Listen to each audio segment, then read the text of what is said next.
Summer is just around the corner, but for the students at Sehwa High School, they have one challenge in front of them: their final exams.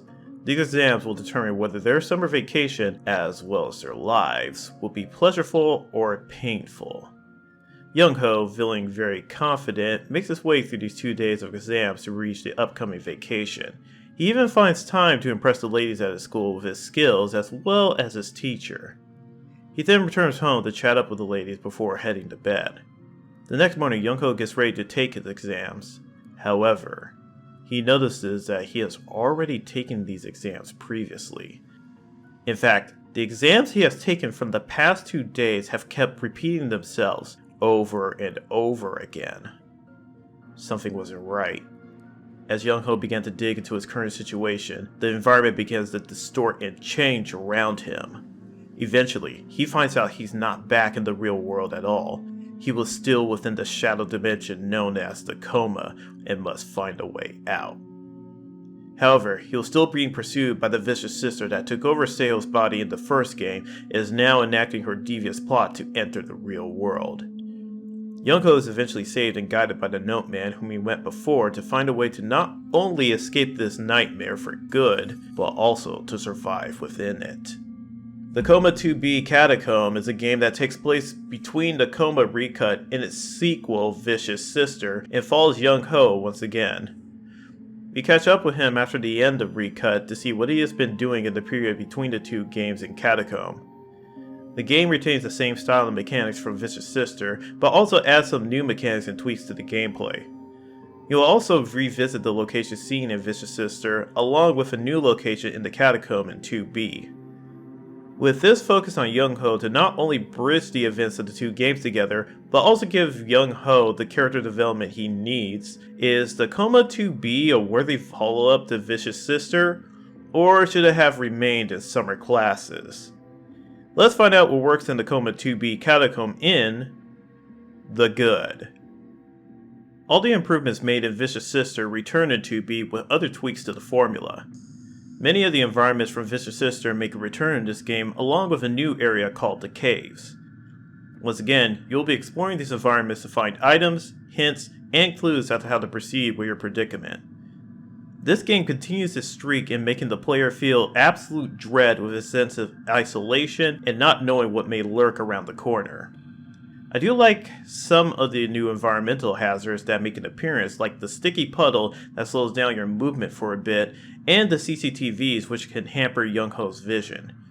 It can really add to your stress when you're also being hunted down by one of the shade puppets in the game. Speaking of, one aspect this game improves on is how to avoid getting one-shot killed by the more dangerous puppets. I complained about how in Viscious Sister, you needed to hold a specific item in order to avoid dying to Dark Song, which you'd have to buy again if used. Here, you just need to mash a specific button fast enough, allowing for multiple times of getting caught by the puppet if you're unlucky. Be warned though, that each attempt will give you less time to work with to mash the button before it's too late. One last thing I want to mention are the puzzles in this game. The devs got really creative with some of the puzzles you had to solve in each area, with some solutions being integrated into the environment and inventory system. I thought it was a nice way to break up some of the monotony of collecting codes to unlock things. That said, some of the things you do in this game can still feel pretty monotonous, especially with some frustrating mechanics, so we'll be discussing these and more in The Bad. The game has a slow build-up early on due to a design choice with the first chapter. I don't want to spoil too much, but it gives off a different feeling to the game until it begins properly. On the one hand, it brings a nice unsettling build-up to the start of the game proper.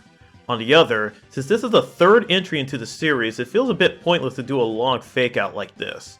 It might have made more sense if this came before Viscious Sister, but at this point, you're just waiting for the real game to start. The second chapter is no better since it's a long fetch quest going back and forth between locations while avoiding the Butcher Shade. It really feels like a chore after a while where you wish either the traders were in closer proximity with each other or more pathways to them were open. It also doesn't help that aside from the puzzles and note collecting, there's not much incentive to explore areas like in the previous game. The previous game's exploration was optional, but felt more fulfilling to collect things to craft the item needed for a safe transport to the next area. Here, there's only notes of recovery items which can stack up fast in your inventory. One annoying aspect of this game is the hiding mechanic. Since Youngho has a larger frame than Mina, some hiding spots are off limits to him, which is understandable. There's still a good amount of hiding places for him to use. What isn't understandable is how some spots take over a second or two to open, while others open instantly. Now, I understand if this was his first time opening the spot, it could take a second or two. But why is it that it takes that long to do it even after opening the spot? One point of contention is the bathroom stalls at Sehwa High School. It's very inconsistent with some of the stalls taking a second or two to open, while bathroom stalls in another location open immediately. This time can make the difference between life or death when being hunted. Also, be careful when reading things in the hallways, as it leaves you susceptible to attacks from nearby enemies. Thankfully, you can cancel out of them with the press of a button. Unfortunately, the hallways become tedious to explore once you start encountering the Shadow Stalkers. The dogs in the Dokkaebi market are very manageable. It's not until you begin encountering the Shadow Warriors in the latter half of the game where things become more tedious, since they constantly appear in the hallways, and combined with the time it takes to check and open doors with avoiding the puppets, it makes exploring areas very frustrating. You may have noticed that throughout this review, I haven't mentioned anything about the story. There's a couple reasons for this. First off is Youngho's character, where despite the focus on him, I feel he doesn't develop much beyond the time skip that happens early on. We get to know a bit more about him than in the first game, but it still only feels like surface level knowledge where he still feels like he's just along for the ride. What made Mina's interactions so strong in Viscious Sister is not only the number of people she spoke to, but a lot of the introspection she makes for herself. Unfortunately, when it came to Youngho, his interactions were very limited aside from speaking to the Noteman, who serves as a mentor role by comparison. Talking on the phone didn't help things either, since everyone you spoke to thought you were someone else entirely and only gave you knowledge of the plot that was happening concurrently in Viscious Sister. I feel that this game really should have explored more of Youngho's struggles during the 3 years he was in the coma, since it was something I was really looking forward to seeing. Unfortunately, it's just glossed over. Another big issue that really hampers the storytelling of this game is the translation and localization. Early on, you'll notice a couple of stilted sentences and the occasional slight grammatical error, which isn't too bad. It's the point halfway through the caves where the translation gets much worse with really stilted dialogue, especially from Hyunbae and his notes, where it started to become more difficult to follow what was going on in the story. The cutscenes also didn't help with the timing of the subtitles with the dialogue, which tends to be slower by comparison. One last little nitpick is the text on screen, which tends to stack in the middle of the screen, and in some cases start to take up almost a third of it. I replayed Viscious Sister to see if it happened there, and it kept the dialogue line stacking to a max of 3 to 4 lines, so I'm not sure why it'll stack more in 2B. Now with all of that out of the way, let's ride off into the opinion. Despite my grievances with the game, it's still an enjoyable chapter in the Coma saga.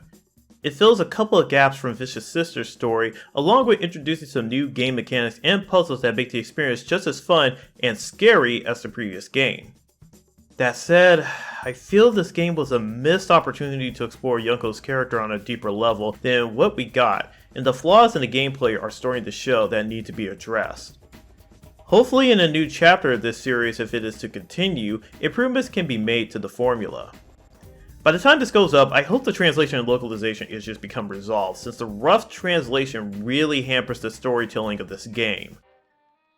And now, it's time for my rating. I would give the Coma 2B Catacomb this gooey potato out of 10. Thanks for watching, and tune in for the next Infinite Backlog review. If you enjoyed today's review, please check out some of our other videos and subscribe for more. You can also follow us on Twitter, Instagram, and our Facebook page. Once again, thank you for watching.